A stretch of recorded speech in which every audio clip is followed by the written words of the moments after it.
Good evening, welcome to Room Outside. In this week's programme we're in the National Botanic Gardens in Glasnevin in Dublin.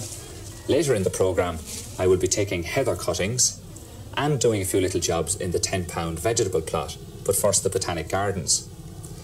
Botanic Gardens were originally set up for the study of plants, and in those days, hundreds of years ago, it was mainly for the study of plants of economic importance, food crops and so on.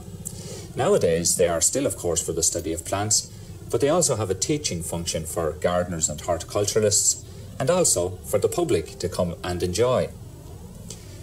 Now, many botanic gardens, since they were for the study of plants and the classification of plants, planted these trees and shrubs and so on and herbaceous plants in groups according to their families.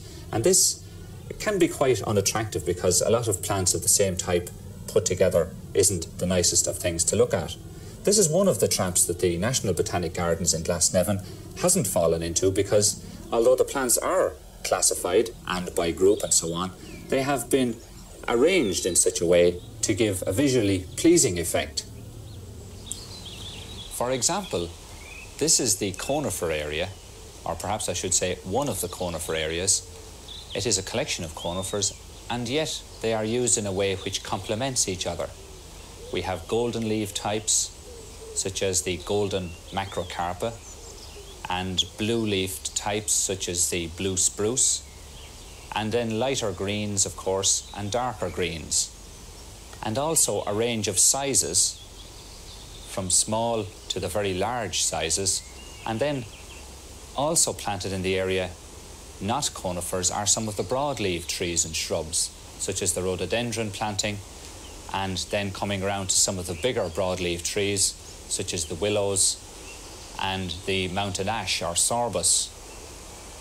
And this area touches just onto an area of broadleaf trees.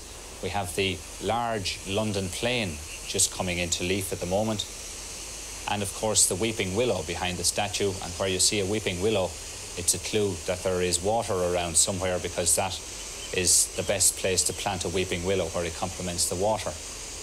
And on the far side of the very picturesque little weir, there's a beautiful old specimen of a yew tree.